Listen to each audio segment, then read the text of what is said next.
നമ്മൾ ഉപയോഗിക്കുന്ന ഫോണിൽ വളരെ ഇൻട്രസ്റ്റിംഗ് ആയിട്ടുള്ള ഉപകാരമുള്ള ഒരുപാട് ഫീച്ചറുകളുണ്ട്. പഴയ ഫീച്ചറുണ്ട്, പുതിയ ഫീച്ചറുണ്ട്.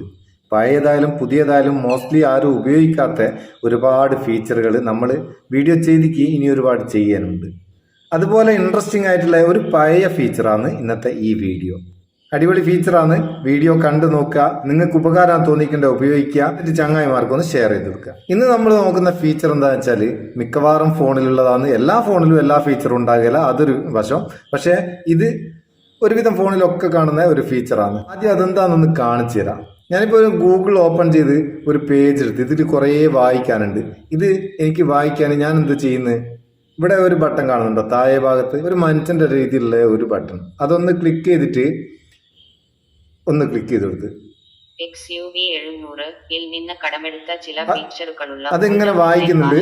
ഇനി ഞാൻ ബാക്ക് വന്നാലും 2022 സ്കോർപിയോ എന്ന മുന്നിലും പിന്നിലും LED ലൈറ്റിംഗ്, മധ്യഭാഗത്ത് കമ്പനിയുടെ പുതിയ ട്വിൻ പിക്സൽ ലോഗോയുള്ള പുതിയ ഗ്രില്ലും പുതിയ അലോയ വീൽ ഡിസൈനും ലഭിക്കും. ഞാൻ ഏത് ഭാഗത്ത് പോയാലും ഫോണിൽ ഏത് പേജ് ഓപ്പൺ ചെയ്താലും, യൂട്യൂബ് ഓപ്പൺ ചെയ്താലും വാട്സപ്പ് ഓപ്പൺ ചെയ്താലും എവിടെ ആയാലും അത് വായിച്ചുകൊണ്ടിരിക്കും തീരുന്നത് വരെ. നമുക്കത് പോസ് ചെയ്ത് വെക്കാം, അത് വീണ്ടും പ്ലേ ചെയ്യുകയും ചെയ്യാം. അത് മാത്രമല്ല, ആവശ്യം കഴിഞ്ഞാൽ ഈ ചുവന്ന ബട്ടണിൽ ഒന്ന് ക്ലിക്ക് ചെയ്താൽ അതങ്ങ് പോവുകയും ചെയ്യും. ഇത് നമുക്ക് എവിടെയും കൊണ്ടാക്കട്ടോ, ഏത് ഭാഗത്തും കൊണ്ടാക്കാം. ആവശ്യം കഴിഞ്ഞാൽ ഒന്ന് ക്ലിക്ക് ചെയ്ത് കൊടുത്താൽ അതങ്ങ് പോവുകയും ചെയ്യും. പിന്നെ ഈ ബട്ടൺ ഇവിടെ ഉണ്ടാവും, നമുക്ക് ആവശ്യമുള്ളവരൊക്കെ ഉപയോഗിക്കാം. എങ്ങനെ ഇത് സെറ്റ് ചെയ്യുക? അതിൽ ഫോണിൻ്റെ സെറ്റിങ്സിലേക്ക് പോവുക. സെറ്റിങ്സിലേക്ക് പോയിട്ട് ആക്സസിബിലിറ്റി സെറ്റിങ്സ് എടുക്കുക. ആക്സസിബിലിറ്റി സെറ്റിങ്സ് ഫോണിന്റെ സെറ്റിങ്സിൽ എവിടെയാണുള്ളത് നോക്കുക. ഇത് റെഡ്മിന്റെ ഫോണാണ്. ഇതിൽ അഡീഷണൽ സെറ്റിങ്സിലുള്ള അവിടെ നിന്ന് അതൊന്ന് ഓപ്പൺ ചെയ്യട്ടെ.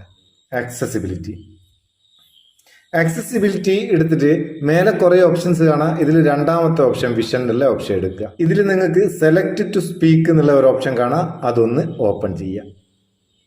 ഇവിടെ ഒരു ബട്ടൺ ഉണ്ടാവും, അതൊന്ന് ഓൺ ആക്കി കൊടുക്കുക. ഈ സെലക്ട് ടു സ്പീക്ക് ഇങ്ങനെ നിങ്ങൾക്ക് കിട്ടുന്നില്ലെങ്കിൽ ഫോണിന്റെ സെറ്റിംഗ്സിൽ മേലെ ഭാഗത്ത് ഒരു സെർച്ച് ഐക്കൺ ഉണ്ടാവും. ഈ സെർച്ച് ഐക്കണിൽ സെലക്ട് ടു സ്പീക്ക് എന്ന് സെർച്ച് ചെയ്താൽ അത് വന്നോളും. ഇനി ഇത് എടുത്തതിന് ശേഷം എന്ത് ചെയ്യുക, അതിന്റെ കൂടെ ഒരു സെറ്റിംഗ്സ് ഉണ്ടാവും. സെറ്റിംഗ്സിന്റെ ഐക്കൺ ആയിട്ടുണ്ടാവും. ചിലതിൽ സെറ്റിംഗ്സ് എഴുതിയിട്ടുണ്ടാവും, അവിടെ ഒന്ന് ക്ലിക്ക് ചെയ്യുക. ഇവിടെ അതിന്റെ സെറ്റിംഗ്സിൽ നമുക്ക് ലാംഗ്വേജ് മാറ്റി കൊടുക്കുക. ലാംഗ്വേജ് എന്നുള്ളതിൽ മലയാളം ഇന്ത്യ സെലക്ട് ചെയ്ത് കൊടുക്കുക. മലയാളം ഇന്ത്യ സെലക്ട് ചെയ്താൽ ഇംഗ്ലീഷ് മാത്രമല്ല മലയാളവും ഇത് നമുക്ക് വായിച്ചു തരും. മലയാളം സെലക്ട് ചെയ്തിട്ടില്ലെങ്കിൽ ഇംഗ്ലീഷ് മാത്രമാണ് വായിച്ചു തരും.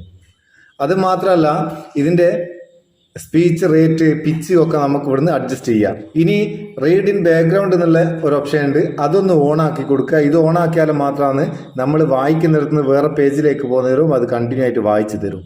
അതുപോലെ നമ്മളൊരു പേജ് വായിക്കുന്ന നേരം ആ പേജിൽ ചിത്രങ്ങൾ ഉണ്ടെങ്കിൽ ആ ചിത്രത്തിലുള്ള ടെക്സ്റ്റ് കൂടി വായിച്ചു തരണമെങ്കിൽ ഈ റീഡ് ടെക്സ്റ്റ് ഓൺ ഇമേജ് എന്നുള്ള ഈ ബട്ടൺ കൂടി ഒന്ന് ഓൺ ആക്കി കൊടുക്കുക.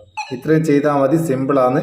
ഇതൊക്കെ ഓൺ ആക്കി കഴിഞ്ഞാൽ ഇവിടെ നമുക്ക് ഈ ചിഹ്നം വരും. താഴെ വലതു ഭാഗത്തൊരു ഐക്കൺ വരും, അതിൽ ക്ലിക്ക് ചെയ്താൽ നമുക്ക് ഇവിടുന്ന് ഇത് ഉപയോഗിക്കാം. ഇത് ഉപയോഗിക്കാൻ വേറൊരു കാര്യമുണ്ട്, നമ്മൾ ഡയറക്റ്റ് ഈ പ്ലേ ബട്ടൺ ക്ലിക്ക് ചെയ്ത് കൊടുക്കാണ്ട് പേജിൽ തുടക്കം തൊട്ട് അവസാനം വരെയുള്ളത് വായിക്കും.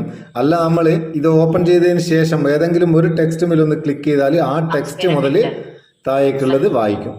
അടിപൊളിയല്ലേ സംഭവം? അങ്ങനെ ഉണ്ട്. നിങ്ങൾക്ക് ഇത് ഉപകാരം തോന്നിയിട്ടുണ്ടെങ്കിൽ ചങ്ങായിമാർക്ക് ഷെയർ ചെയ്ത് കൊടുക്കുക. വീഡിയോ ഇഷ്ടപ്പെട്ടിട്ടുണ്ടെങ്കിൽ ഒരു ലൈക്കും കൊടുത്തേക്ക്. അപ്പോൾ നമുക്ക് ഒരു ബൂസ്റ്റും ആയിക്കോട്ടെ. നമുക്ക് അടുത്ത വീഡിയോയിൽ നല്ല സെഗ്മെന്റ് കാണാം. നിങ്ങളെ സ്വന്തം Muthoos Meppayur. Thank you so much.